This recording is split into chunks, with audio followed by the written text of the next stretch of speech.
السلام علیکم ورحمۃ اللہ وبرکاتہ۔ سورۃ القصص کے 12ویں ایپیسوڈ میں خوش آمدید۔ بسم اللہ الرحمن الرحیم۔ شروع کرتا ہوں اللہ کے نام سے جو بڑا مہربان نہایت رحم والا ہے۔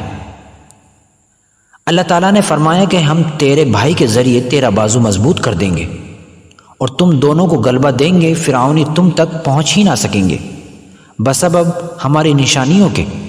تم دونوں اور تمہارے پیروکار غالب رہیں گے۔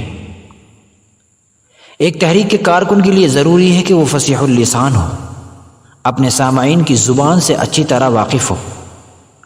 گھٹیا کلام اور گفتگو کرنے کی وجہ سے عوام الناس میں مقبول ہونے کے بجائے بدنام ہو جائے گا۔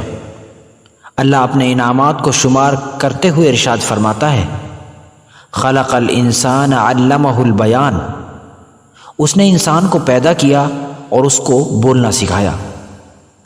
اس آیت کے ذریعے اللہ تعالیٰ ہمیں یہ سبق دینا چاہتا ہے کہ ہماری گفتگو بہت ہی نرم اور پرکشش ہونی چاہیے اور اللہ کے پیغام کو لوگوں تک بہت ہی سادہ اور آسان زبان میں پہنچانا چاہیے۔ اللہ تعالیٰ نے حضرت موسیٰ علیہ السلام کے مطالبے کو جو انہوں نے ہارون کے تعلق سے کیا تھا اس کو پورا کیا۔ وہ دونوں اپنی ذمہ داریوں کو ادا کرنے کے لیے نکل جاتے ہیں۔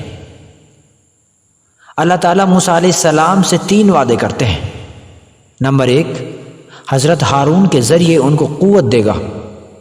نمبر 2، دشمن کبھی بھی ان پر ظلم نہیں کر سکے گا۔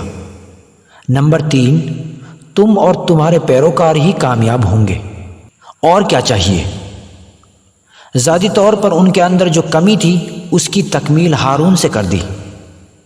دشمن سے بھی ڈرنے کی ضرورت نہیں ہے کیونکہ حفاظت کا وعدہ اللہ نے کر دیا ہے اور اس کے ساتھ ساتھ کامیابی کا وعدہ بھی کیا گیا ہے۔ پس جب ان کے پاس موسیٰ علیہ السلام ہمارے دیے ہوئے کھلے معجزات لے کر پہنچے، وہ کہنے لگے یہ تو صرف گڑھا گڑھایا جادو ہے، ہم نے اپنے اگلے باپ داداؤں کے زمانے میں کبھی ایسا نہیں سنا۔ موسیٰ علیہ السلام کی لاٹھی کو سانپ بنا دیا اور بغل سے ہاتھ نکال کر روشن کر کے دکھانا۔ دشمنوں نے ان کو جادو بتایا۔ انہوں نے کہا کہ یہ تو کوئی بھی جادوگر کر سکتا ہے، یہ کوئی مشکل اور انسانوں کا کام نہیں ہے، ایسا کرنے میں خدا کا کوئی رول نہیں ہے۔ ہم نے اپنے آباء و اجداد سے ایسا کوئی نمونہ بھی نہیں سنا ہے، اس لیے اپنے آباء و اجداد کے راستے پر ہی چلنا زیادہ اچھا ہے، ان کے راستے سے ہٹنا گمراہی ہے۔ اس طرح کی باتیں کر کے ان کو بدنام کرنے لگے۔ عوام کو بھی دھوکے میں ڈالنا چاہا۔ اپنے خاندان، قبیلہ اور قوم کو تمام چیزوں سے زیادہ ترجیح دینا پہلے بھی تھا اور آج بھی موجود ہے۔